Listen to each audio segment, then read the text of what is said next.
Welcome to Not Suitable for Work. I'm your host, Peter C. Diamond. You think your office is nuts?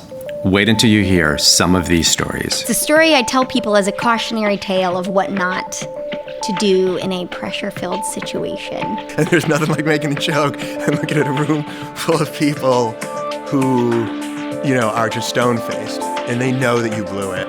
What about our professional dynamic has given you a license to act in this way? Here's your colleague that you've worked with for all these years, and do you know anything about him? Anything about him at all? With each podcast, I interview folks who have a humorous work story to share. Along the way, I'll offer advice to help you make sense of your own office nonsense. Don't worry, no careers were harmed in making Not Suitable for Work. Names and places may have been changed to protect the not so innocent. Without further ado, let's get this show on the road. In the late 1990s, a career in luxury retail was a good gig. These jobs were coveted, and once hired, competition for commissions was fierce. In this episode, we find out what happens behind the cosmetics counter of a Beverly Hills luxury retailer. I had many employees that worked there. And there was one that stood out in the cosmetics department. And many of the cosmetics positions were co-op positions. So they were employees of the retailer. However, they were, paid part of their salary, at least 50% was paid by the vendor. And so this particular vendor had highly recommended this employee, and I'll call her Veronica. And so that's always a good sign because it's hard to find good people. And so this vendor, said they had worked with her before. They highly recommended her. And so I did my interview, and I wasn't 100% sold, but based on the recommendations, we brought her on. And the first time she came to mind was I would get these complaints from other sales associates about her behavior. And this wasn't very uncommon because it was a competitive environment. And I can't tell you how much time I spent in my office being Judge Judy between two or more associates who were fighting over a lipstick sale. But it wasn't about the money because they were being compensated at a very high hourly rate. And the commission was 3.75%. So it was always the principle of the matter, and people were very competitive and, because it was sales and commission. But also there was that underlying, because this particular retailer was at that time especially known to be the hippest, the coolest, the best looking staff. And so with that came a lot of the competition that really was ancillary to the selling part. So the first time she came to my attention as maybe a potential problem was, these other salespeople, and primarily it's this female. So there were maybe 75 employees in this department. And so there was a lot of, look at the way she's dressed, or look at the way she behaves, or look at her makeup or her hair. And, I kind of tended to discount a lot of that.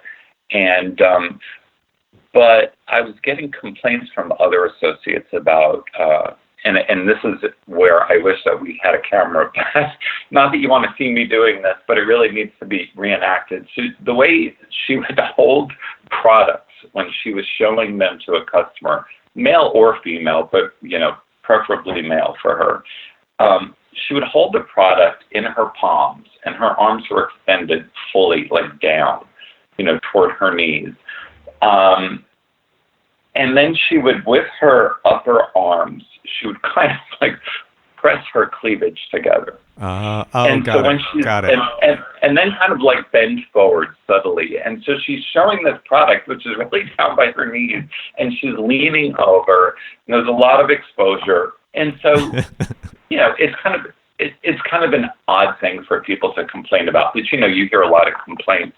And I heard it from more than one person. So I started to try to observe her behavior. And there was a lot of bending, knees straight and then bending from the hip, like to go down to get a drawer to get something, or it was kind of odd looking, but it was definitely intended to evoke a reaction from a customer, if you know what I mean. I got it. And to this point, like, is it working for her? I mean, is she also getting corresponding sales?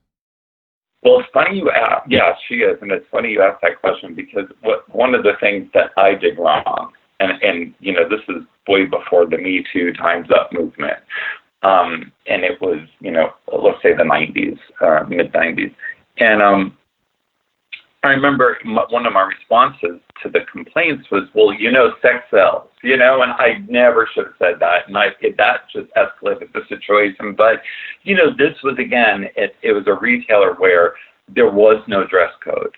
And there were situations where literally, because there was a staircase that went throughout the store, and salespeople didn't wear underwear. And so they'd be going up the stairs and we'd get comments from customers or other employees about, but there was no dress code. So you would end up having conversations about, listen, if you're not going to wear underwear, please be careful how you walk up the stairs.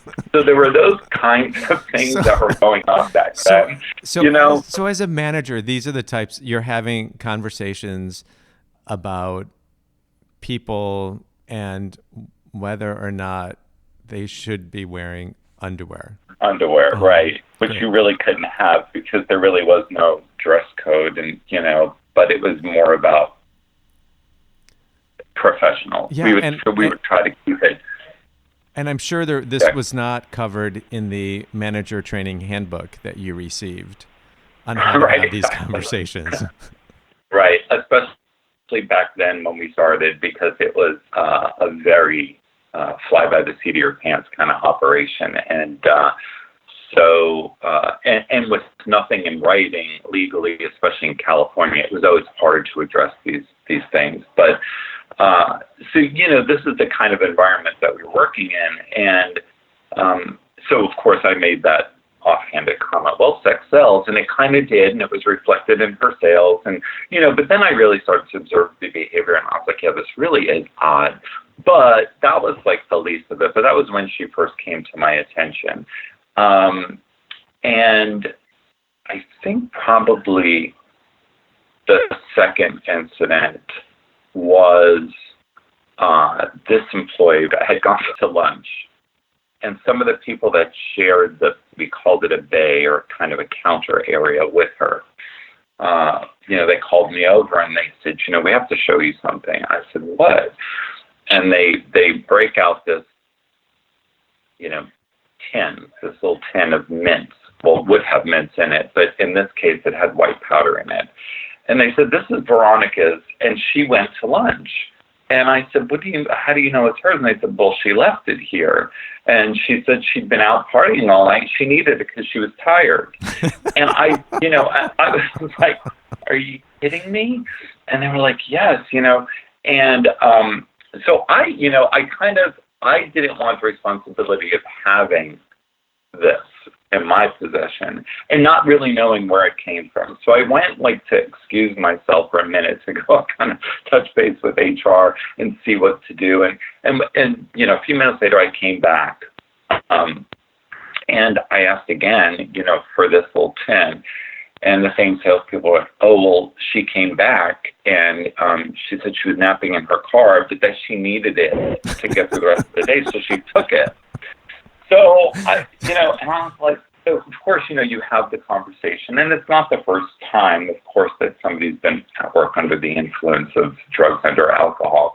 And all you can really do is have the conversation, which I did with her, here's what I'm being, So she wasn't really at lunch. She was just napping in her car. Well, she did. On this occasion, she was napping in her car during lunch. And then realized, I have a pick-me-up. Well, pick-me-up. To get her through the rest of the day, it's understandable, right? I mean, she had 4 more hours to go. How's the girl going to do it? So, And yeah, I so I guess, guess I mean, back to and it. this is the night, right? This is mid '90s. This was mid '90s, and she's, listen, I don't know that you're ever really of the age to be doing this at work, but she was older than you would imagine. So it was just kind of odd, but it started to make sense because her behavior, her physical, the way she carried herself. It leads you to believe that something was a little off. So whether it was like a mental imbalance or it was drugs or alcohol, something was off. And so, of course, when she came back, I met with her and I said, here's what I'm observing and here's what I'm hearing. Is this the truth? And she's like, absolutely not. I don't know what anybody's talking about. And the other associates, they did not. They didn't want to get involved. They didn't want their name brought into it. They didn't, so it all became like it kind of just dissolved into nothing because there was no proof. So, and then I think, so the next time, the next incident with this person was actually quite funny. So we had, because again, it was cosmetics, and so we had located on a different level of the store 2 gorgeous treatment rooms where we did, facials and massages. And they were like, spa rooms. And they have beautiful tiling and mosaics on the walls and marble countertops. And then we had these really nice reclining chairs where you can do a facial or a massage or something. And so the store closed at 7 p.m. And we had security, but they left after a certain time. And we had sensors throughout the store and cameras throughout the store. Literally every inch of the store had cameras, including the garage. And so security got notified after closing and after they had left. So probably after 8 or 9 p.m. And that there was, motion in the store. And so they thought, somebody had broken in or something had happened. And so, they go racing back. They open up the store. And there is Veronica. And we later go to review the security cameras. And well after the store is closed, all the lights are out, and this is a 100,000 square foot store. You see Veronica opening up the door to one of these spa rooms, and she's peering around down the hallway back and forth. She's kind of trying to acclimate herself to where she is. Like, you can just see this, like, what's going on? Like, why is it dark? And she's literally, like, rubbing her eyes, like something you would see out of, like, a TV or, a movie. And clearly she had just woken up and she was disoriented. She didn't know where she was. And so, of course, loss prevention had to go and, get her and escort her out and all this other stuff. And then I, along with HR, had to have a meeting with her the next day to, find out what had happened. And again, she wasn't feeling well. She's under the weather, so she just went to take a brief nap, and she fell asleep for hours. And and I don't know what woke her up at 9 or 10 o'clock at night. And she woke up, and it was a miracle that the store had closed on time, and she was locked in the store, asleep in the treatment room, a spa room. So. Yeah, and so again, in California, it's always, I find it's the most protective of employees' rights, I would say. And so, was this like common? Like, would other employees use this as kind of like a nap room type thing? No. It's like, it never happened. And in fact, 90% of the time, the rooms were booked with clients who are having services performed. And I think, and the vendors would vary. They would, rotate who had the rooms on different days. And on this day, the brand for which she worked had the room reserved. But of course, it was for clients, not for her. But, in California, if you're sick, you're sick. And that's almost like the magic elixir for any trouble you're in is you weren't feeling well, you were sick.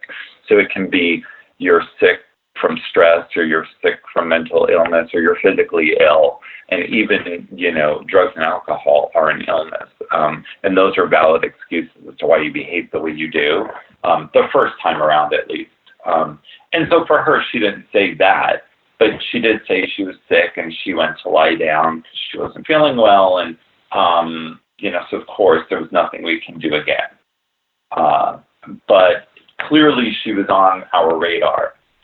And well, clearly, after kind of falling asleep in the in kind of the spa room there for a couple of hours, and I mean, what did you guys like? I guess when people were looking at the camera, is it just kind of like, what is going on here? Like, is it almost a little hard to almost? I mean, it sounds like something that would happen in like a TV show. Exactly. It was, and I can tell you, I worked at this place for 20 years, and I had never seen anything like that had happened before, ever. And to my recollection, we never even locked a client in the store in 20 years, let alone an employee. That would be a whole different podcast if you had left a client in there. Well, you know what, though? I've worked at places where you've left clients in there. Like, they'll be in the bathroom legitimately, and they don't realize the store is closing, but not that a client, an employee falls asleep, like for hours after the store. Never had that. And, this was a place where I've seen it all, really, but I had never seen that before. And so, again, she's on the radar. She's doing her thing. She's eccentric, and my last memory of her, because then eventually I left, my last memory of her was there was a customer, so we had parking, 4 levels of parking underneath the building, and the employees were allowed to park there with certain restrictions. Of course, it was primarily for customer parking. And so we had gotten a complaint from a customer, and the customer said that they were trying to pay. They were working with the parking attendant in the booth, and there was an employee or somebody behind her blowing their horn. And of course, we go to review the tapes again, the recording, and who's the person beeping the horn? But it's Veronica. And so now she goes from falling asleep to now she's in a hurry to get out on a different day, of course. And so she's beeping the horn impatiently, and there's actually 2 exits, right? And one is for employees or people with a pass that electronically lifts the gate. And there's the other one that's for people who need to pay and have a ticket. So the customer was in the right lane, she was trying to pay and she had a ticket. And Veronica could have used the other one, and but she didn't, but instead chose to get behind this customer. And because she was impatient that the customer was taking too long to pay and get her change, she's beeping her horn. So we see her then, she pulls back her car, and then she goes around the right lane where she should have been originally, and she, takes out her, electronic pass key card, and as she's, zooming out, she curses out. She's mouthing curses to this customer, and she raises her middle finger and she gives her the finger. And then she goes zipping up the thing. And, and of course, this is the person the customer is complaining about. And the customer at the time didn't know that she was an employee or any of that stuff, but, wanted to lodge a complaint, and it turns out to be it's an employee, and of course it's Veronica. Again, we're in human resources, and we're asking her, what happened? That wasn't me. And then eventually, when we got her to admit it was her, she's like, I wasn't saying F you. I was just, saying goodnight to her. And it was just like one episode after another. And I'm pretty sure, when I left, she was still there, and she was still like technically in good standing, doing her thing. And I do remember, actually, now that I'm thinking about it, there was, she relocated to Palm Springs, and this store was located in Beverly Hills. And so I thought, this will be how she's finally going to go, because she can't make this commute. It was a full-time job, 5 days a week. And if she does do the commute, we'll get her on attendance, because I think we had you had to be on time, but you had a 7-minute grace period. And I'm like, surely she can't arrive to work on time every day, 5 days a week. But she did that for 1 year. She commuted from Palm Springs and back every 5 days a week for 1 year. And she was still there when I left.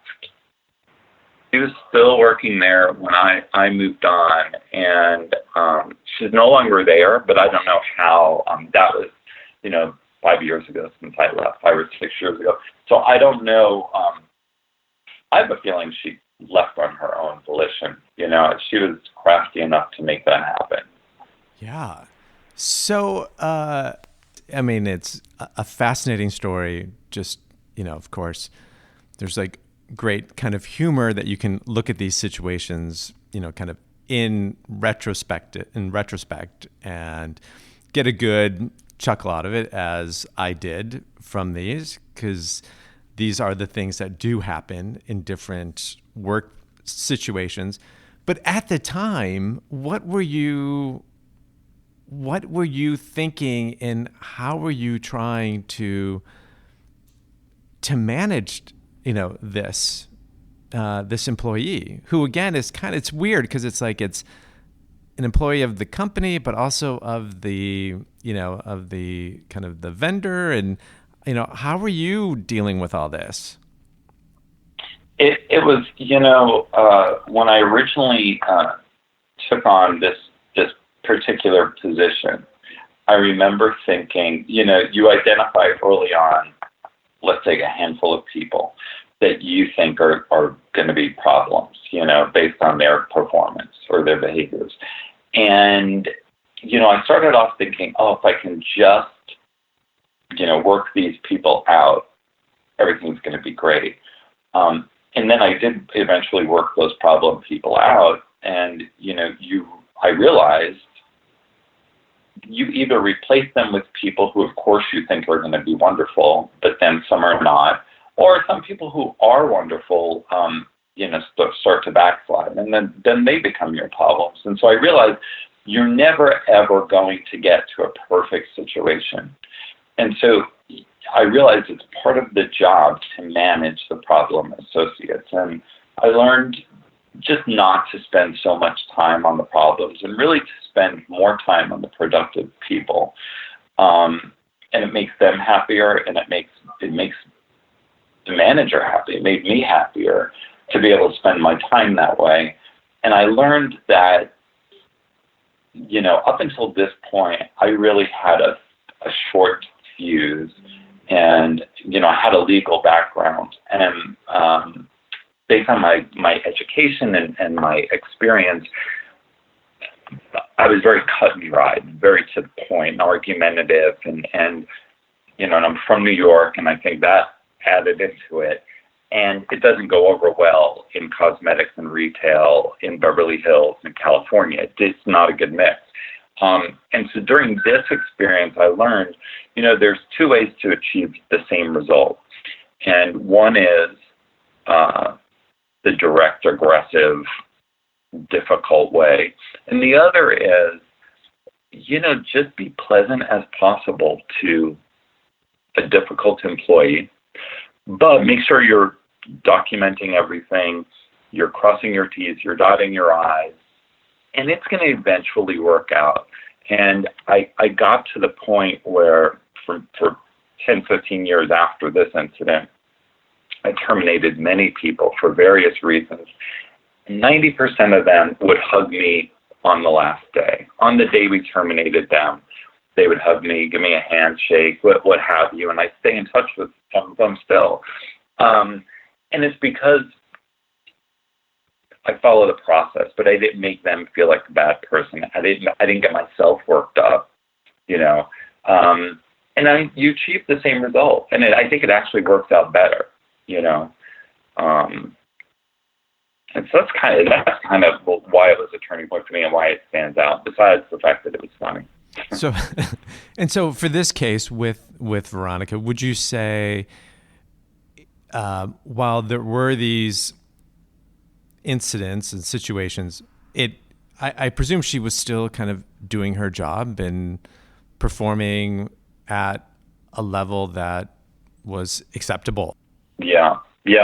We had, it's interesting. We had two primary ways of coaching people. One was productivity, but it was a very generous standard. So you didn't need to sell at the average $1 per hour. You needed to sell at least at 85% of the average. So if the average sale was $100 an hour, if you sold $85 an hour, you were good to go. If you dropped below that, then there was corrective actions were taken. So that was one way, but it's very generous, and it reset every 6 months. The second way was really the attendance. And you have the 7-minute grace period, and she was able to do that as well. And then there were the obvious ones, like, if you got into a physical fight with somebody, if you stole something, those were immediate terminations. But the only other real way to coach people, out of the system were the productivity and the attendance.